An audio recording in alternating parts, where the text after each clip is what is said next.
welcome back to my channel. Guys, I've been stressed. It's been a long month and I just need something simple. I need something basic. So today we're gonna be baking a banana bread cake because I just need I need a win. I need a win, and this recipe has never failed me. Before we get started, please make sure to subscribe. It means the absolute world to me. For the first time, I can say, let's get to 200. That's fucking crazy. Oh my god. Okay, let's get in with the video.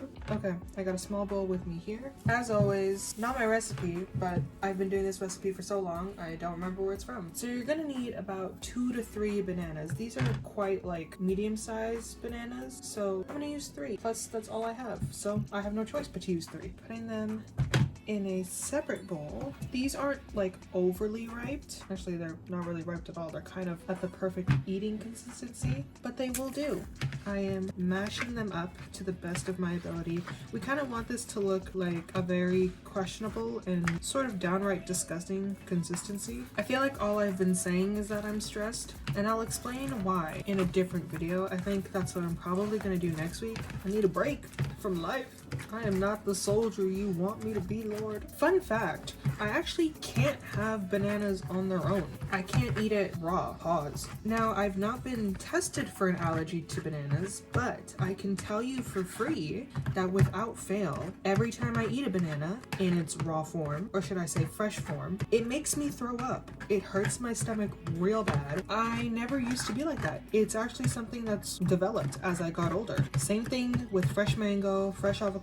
Can't have it because it will make me sick. If anybody knows why that is, I would love to know. This is sort of the consistency we're looking for. And then I'm gonna take my scale. If you don't have a scale, it's fine. To this, don't act weird when I say this, but I'm gonna add some sour cream. In grams, 120. In cups, half a cup. Now this is going to make our banana bread hella moist. Plus, you cannot taste it, I promise you this. It's just gonna really help the texture of the banana bread. 120 grams. And then finally, just a teaspoon of cinnamon. I say teaspoon, but let's be for real. Measure with your heart. I can tell you for a fact the cinnamon is the only ingredient that I added into this recipe. I know because I made a little special note in my recipe book that it's my special little ingredient. So we're gonna give this a nice mix so that everything is incorporated. Done. I have with me half a cup of butter. I don't actually typically use unsalted butter. Normally I use margarine, but I don't have any right now. And this is the last of my unsalted butter, so I'm gonna use that. This does need to be melted though, so I am gonna put it in a separate bowl.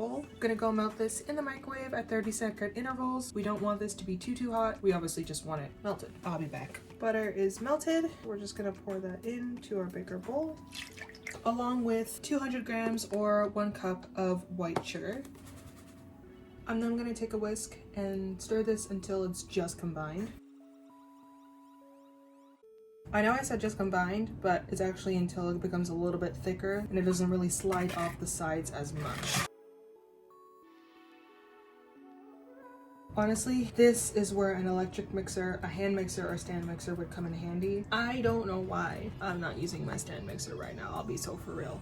But I've come this far. I'm not dirtying more dishes. I'll be damned.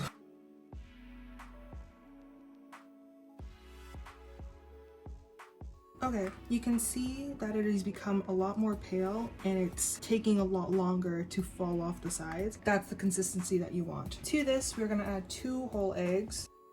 I saw online that someone said if your yolk breaks when you crack it, that means that the egg is no longer good. But like, what if I just punctured the yolk?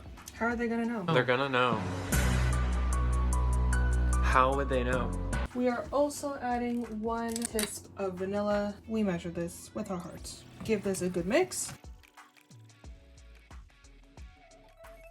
It is now time for our dry ingredients. We need 180 grams or 1.5 cups of all-purpose flour, half a teaspoon of salt, and 1 teaspoon of baking soda.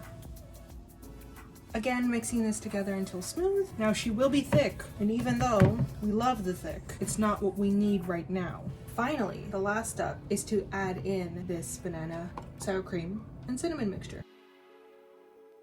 Now the reason why the batter by itself is so thick is because we are going to add in this extra liquid / moisture back into the batter. I'm just giving it one last fold with my spatula, making sure to actually get in the crevices and the stuck bits of batter on the bottom of the bowl. And there is our batter. This is our banana bread batter. Now you are free to add whatever insides, toppings, combinations you'd like. Walnuts, ugh. Walnuts and chocolate chips, ugh. Chocolate chips by themselves, delicious. I don't judge, but I am judging. And I say ugh because I don't like legumes. Don't like peanuts, don't like cashews, don't like almonds, pecans, walnuts. I don't like them. I don't like them. I don't like it. But ironically, I am kind of a bit of a fan of peanut butter. We're gonna put this into a baking dish. Typically, you want like a bread loaf baking dish or bread tin, but I don't have that. We're just gonna find whichever one works. This is my baking dish of choice. Add in the batter. I would love to have chocolate chips in this, but I'm poor. I know what you're thinking. Jazz, you seriously can't even afford chocolate chips? To that I say, bitch, it took me 5 months just to buy a pack of gum. So yeah, I don't think chocolate chips are in my foreseeable future. Okay, so I'm gonna put this in the oven at 350 for an hour. Yes, an hour. She makes us play the long game, but she's worth it in the end. Our banana bread is in the oven, and as always, we will reconvene when she's out of the oven and she's ready for eating. Okay, the banana bread is ready. This is still piping hot, so I have to wear gloves, and unfortunately, I can't really take a bite out of it now because otherwise I will get 3rd-degree burns. Fun fact, a couple of years ago, my cousin asked me for this recipe, and she was like, Jazz, it didn't turn out like yours. I said, what do you mean? And for whatever reason, I can't remember, she did something different that was not supposed to be in the recipe. And then she goes, oh, and also, how do you get the line to stay? I said, the line to stay? She's like, you know the line that like happens when you bake it? She's like, I took a knife right before I put it in the oven and I made the line, but it didn't stay. I said, girl, ain't no way those words came out your mouth. She took a butter knife and ran it through wet batter to try to create the lines on top that happens after it's risen and it's baked naturally. She didn't know that happened naturally. So now every time I make banana bread, I make fun of her for it. That is it for this week's video. I really hope you guys enjoyed. If you did, please make sure to give it a like. Don't forget to subscribe. Let's get to 200. 200. Guys, 200. I love you guys, for real, for real. And I will see you guys in next week's video. Bye!